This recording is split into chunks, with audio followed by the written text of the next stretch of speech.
こちらでは、女子大学生、宮崎真央の恋愛を描いた短編小説を朗読します。お楽しみいただけたら幸いです。それでは、朗読を始めます。タイトル、キッチンと、研究室と、時々ハート。今日のはちょっと焼きすぎたかも。朝のキッチンで、トースターから取り出したスフレチーズケーキを見つめながら、宮崎真央は小さくつぶやいた。愛知県、豊橋市内にある大学へ向かう準備の一環として、朝のケーキ作りはすっかり日課になっている。美味しいと言って食べてくれる友人や、研究室の仲間の笑顔を思い浮かべながら、真央は取り出したチーズケーキと向き合う。趣味と言いながらも、ケーキに注ぐ集中力は、研究のプログラミング作業にも匹敵するほどだった。まあ、食べられればいいよね。そう自分に言い聞かせ、焼き上がったケーキをタッパーに詰めてバッグに入れた。もう片手には白衣を持ち、今日も大学の情報工学研究室へ向かう。真央の研究テーマは、人の動きに反応して手助けをするロボットアームの開発。地味な研究で地道な作業だが、未来への夢は確かに詰まっている。研究室に足を踏み入れると、すでにモーターの機械音とキーボードを叩く音がこだましていた。おはようございます。おはよう。宮崎さん。昨日のログ見たけどエラー出てるっぽいから確認しておいて。淡々と指示を出すのは、同じ研究室の同級生、佐々木だ。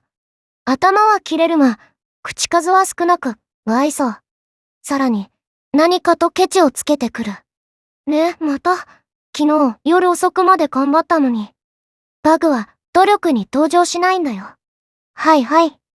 ため息をつきながら椅子に座ると、ふとバッグの中のケーキのタッパーが目に入った。何気なく取り出し、彼に差し出してみる。ねえ、佐々木くん、ケーキ作ったけど、食べる？ね。予想外の誘いに、彼は一瞬声が出なかった。まっすぐ見つめる彼の瞳に、なぜかも心臓がチクリといったんだ。今朝作ったの。ちょっと焼きすぎちゃったけど。もらっていいの？もちろん、毒は入ってないよ。半信半疑ながらも、一口食べた佐々木の眉がピクリと動く。でしょ？いや、本当にうまい。これ、店レベルだよ。ありがとう。でも今日のは失敗作なんだけどね。この日以来、真央がケーキを焼いて研究室に差し入れる頻度は増えていった。店レベルだよ。と言って褒めてくれた佐々木の顔が、なぜか真央の頭から離れなかった。そのまま数週間は過ぎると、不思議なことに、佐々木の態度が少しずつ変わっていった。ケーキの味について感想をくれるだけでなく、次は何味？先週のケーキより今日の方が軽くて好きかも、と、まるで自分のプログラムをデバッグするかのように、細かく味の違いを言い当ててくる。ある日、そんな彼から不意に頼み事があった。ケーキの試作費、来週もお願いできる？また食べたいだけでしょ。まあ、そうだけど、素直に認めるその態度が、どこか可愛らしくて、真央の心をくすぐった。佐々木自身も、自分の態度に戸惑っていた。でも、それ以上に真央が感じていたのは、彼の些細な仕草や言葉の端々に潜む、ぎこちなくも確かな意識だった。ケーキを差し出すときに少し指が震えていたり、いつもは冷静な声はどこか柔らかく聞こえたり、そんな佐々木を見ていると、なぜか胸がざわついて、自分の心臓の音が大きく聞こえるような気がした。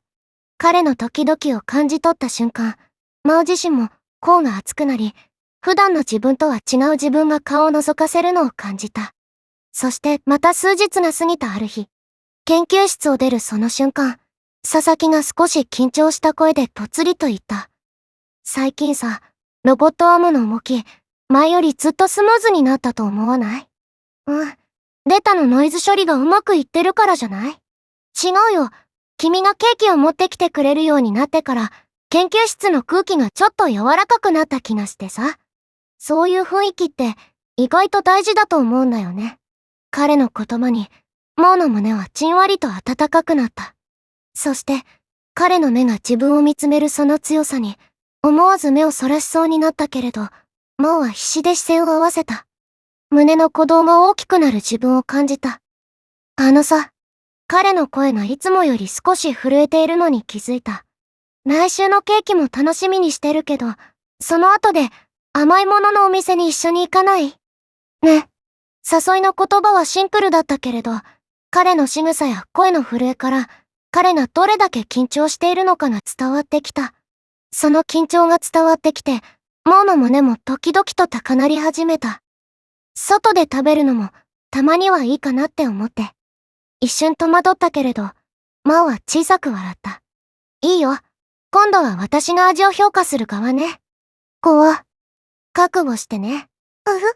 二人の間に、ほんの少し甘くて、けれどどこかほろ苦い空気が流れた。佐々木は内心、これが恋だと気づいていた。けれどそれを言葉にするのはまだ先のこと。そしてマオも、自分の胸に芽生えたこの気持ちを、まだゆっくりと確かめているところだった。ケーキから始まった、少しずつ近づく二人の距離。研究とケーキ、そして心のつながりは、今日も滑らかに進行していくのだった。さて今回はですね、短編小説「キッチンと研究室と時々ハート」からちょっと一部を一緒に深く見ていきたいなと思ってます。はい。情報工学の研究室が舞台で、ケーキ作りが趣味の宮崎真央さんと、ちょっととっつきにくい同級生の佐々木さん、この2人の間に生まれる心の変化っていうのを追っていきます。手元にあるこの抜粋から、論理的な空間で起こるちょっと予期せぬ人間関係の化学反応みたいなものを探るのが、今回のミッションですね。なるほど。主人公の真央さんは研究の傍ら毎朝ケーキを焼いて研究室に持ってくる。これが日課なんですね。で対する佐々木さんは、頭は切れるんですけど無愛想で、真央さんにも結構厳しい態度を取るみたいな、そういう人物です。まさにその効率とか論理が重視されがちな理系の研究室っていう環境ですよね。そうですね。そういう場所だと感情的な交流とか、特に異性間のコミュニケーションってちょっと不器用になりがちじゃないですか。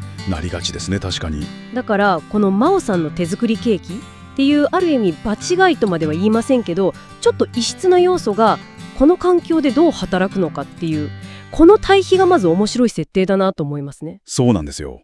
でそんな日常にある日変化が訪れるんですね。真央さんがちょっと焼きすぎちゃったかなっていうチーズケーキを持ってきて、佐々木さんにえいやって感じで食べるって差し出すんですよ。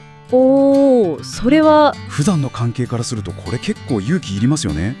大きな一歩ですね、それは。で佐々木さんの反応がまた面白いところで、そうなんです。もらっていいのってまず戸惑いがあって、で一口食べた瞬間のウーマー、そこいいですよね。この短い言葉に彼のガードがふっと下がった感じが見えますよね。でさらに、いや本当にうまい、これ店レベルだよっていうこの率直な称賛。店レベル、普段の彼からはちょっと想像つかないですよね、その素直さ。そうですね。これは単に味の評価ってだけじゃなくて、彼の内面で変化が起きた最初の兆候と言えるんじゃないでしょうか。まさにこのケーキっていう研究とは全然関係ない五感に訴える要素が、彼のカチッとした論理の壁をすり抜けたみたいな。まさに非論理的というか感覚的な体験が彼の確立された防御システムみたいなものを迂回したっていう感じですかね。そういうことですね。これが2人の関係を変える触媒になったと。彼の興味が単なるケーキの味からそれを作った真央さん自身へとちょっとずつ向き始めた瞬間なのかもしれないですね。なるほど。彼の内面に予期せぬ接続点がポッと生まれたみたいな。その後佐々木さんの態度結構目に見えて変わってきますよね。ケーキへの感想がどんどん具体的になっていくじゃないですか。次は何味とか、ありましたね。先週のより今日の方が軽くて好きかもとか、デバッグ作業みたいに分析的なのがちょっと彼らしいんですけど、そこがまた興味深いですよね。彼のもともと持ってる分析的な性格が今はポジティブな方向で発揮され始めてるっていうか。そうですね。でさらに彼は真央さんのケーキが研究室の雰囲気を良くしてる。でそれがロボットアームの研究にもなんか良い影響を与えてるんじゃないかみたいにちょっと不器用に伝えようとする。そういう雰囲気って意外と大事だと思うんだよねってやつですね。そうそう、これは彼なりにこう芽生え始めた好意とか感謝みたいなものを研究室の成果っていう、彼にとって分かりやすい論理的な枠組みの中で説明しようとしている。つまり一種の合理化なのかもしれないですね。なるほど。自分の感情を理解できる言葉で整理しようとしてる感じですかね。不器用だけどなんか彼なりの誠実さみたいなのは感じますよね。そう思います。そしてついに決定的な一歩。はい。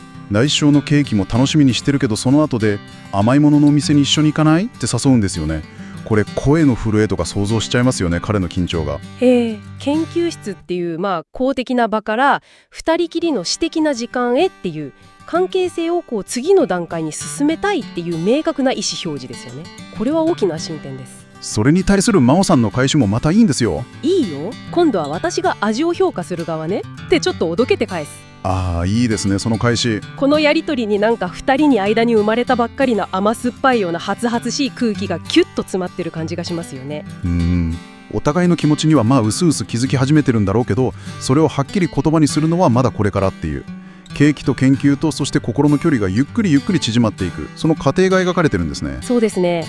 この短いエピソードですけど、すごく深く示唆しているのはやはり専門性とか論理的な思考といった枠の外にあるもの、例えば日常の些細な交流とか、そういう要素が結構予想もしない形で人間関係を円滑にしたり、場合によっては仕事とか研究みたいなそういう論理的な活動にまで良い影響を与えうるっていうことなんじゃないかなと思うんですよね。論理だけでは解けないなんか心の動き、その可能性みたいなものを感じさせますね。日常の中のちょっとした、非合理的な要素っていうのが意外な突破口になることがあると。では最後にこれを聞いてくださっているあなたにちょっと問いかけてみたいと思います。はい。あなたの日常とか職場とかにもこの物語の契機みたいな何か予期せぬ触媒として機能するかもしれない小さな要素って隠れていませんか？